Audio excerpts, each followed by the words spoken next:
অনেক সময় আমাদের বাসায় কলা আনলে অনেক পেকে যায়, তখন কিন্তু কেউ খেতে পছন্দ করে না। তখন এইভাবে প্যানকেক বানিয়ে নিলে সবাই কিন্তু অনেক পছন্দ করবে। আসসালামু আলাইকুম, কী অবস্থা আপনাদের সবার? এখানে আমি 4টা পাকা কলা নিয়েছি। কলাগুলোকে কিন্তু চামচ দিয়েও ম্যাশ করে নিতে পারবেন, আর তা না হলে ব্লেন্ডারে ব্লেন্ড করেও নিতে পারবেন। ব্লেন্ডারে যদি ব্লেন্ড করে নেওয়া যায় তাহলে কিন্তু একদম স্মুথ হয়। এখানে আমি 4টা পাকা কলার সাথে হাফ কাপ চিনি নিয়েছি। কলা চিনিটাকে আমি ব্লেন্ড করে নিয়েছি। এখন এখানে আমি দিয়ে দিব 2 কাপ ময়দা। ময়দাটাকে একটু চালনি দিয়ে চেলে দিব। এরপর এখানে দিয়ে দিব 2 চা চামচের মতো বেকিং পাউডার। সাথে দিয়ে দিব হাফ চা চামচ লবণ। লবণটাও কিন্তু আপনারা আপনাদের স্বাদ মতো দিতে পারেন।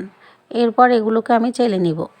অন্য আরেকটা বাটিতে আমি নিয়েছি 4টা ডিম। এখন এগুলোকে আমি একটা চামচ দিয়ে ফেটিয়ে নিব। আপনারা যে হিসেবে বানাবেন সবগুলো উপকরণ ঠিক সেই হিসেবেই নেবেন। এখন ফেটিয়ে নেওয়া ডিমটা আমি ময়দা আর কলার মধ্যে দিয়ে দিব। এখন খুব ভালো করে মিশিয়ে নিব। ময়দা, কলা আর ডিম খুব ভালো করে মিশিয়ে নিতে হবে। যখন খুব ভালো করে মিশিয়ে নেওয়া হয়ে যাবে তখন এখানে আমি দিয়ে দিব হাফ কাপ তেল। তেল দিয়ে আবারও খুব ভালো করে মিশিয়ে নিব। একটু সময় নিয়ে মিশিয়ে নিতে হবে। এখন দিয়ে দিব আমি লিকুইড দুধ। এখানে 1 কাপ দুধ আমি অল্প অল্প করে দিয়ে মিশিয়ে নিব। একসাথে কিন্তু দুধ দিতে যাবেন না, অল্প অল্প করে মিশিয়ে নিতে হবে। একসাথে দুধ দিলে অনেক সময় বেশি পাতলা হয়ে যায়। দুধের পরিমাণ অনেক সময় কম বেশি লাগতে পারে। আমি 1 কাপ দুধ অল্প অল্প করে দিয়ে মিশিয়ে নিয়েছি। তবে প্যানকেকের এই ব্যাটারটা বেশি পাতলাও হবে না, আবার বেশি ঘনও হবে না। বেশি ঘন হলে কিন্তু অনেক সময় কেকটা শক্ত হয়ে যায়। আমি যেভাবে প্যানকেক বানাই ঠিক সেইভাবে আপনাদের সাথে শেয়ার করার চেষ্টা করলাম। কলা দেওয়াতে মিশিয়ে নিতে একটু সময় লাগতেছে, যেহেতু কলাটা একটু আঠালো এই জন্য একটু সময় নিয়ে মিশিয়ে নিতে হবে। আমি অনেকগুলো প্যানকেক আগে থেকে বানিয়ে নিয়েছি। প্রথমে আমি ফ্রাই প্যানটাকে খুব ভালো করে গরম করে নিয়েছি। এরপরে কিন্তু চুলাটাকে একদম কমিয়ে দিতে হবে, তা না হলে কিন্তু প্যানকেকগুলো পুড়ে যাবে। এই প্যানকেকগুলো বানাতে কিন্তু অনেক সময় লাগে। চুলার আঁচ একদম কমিয়ে বানিয়ে নিতে হয়।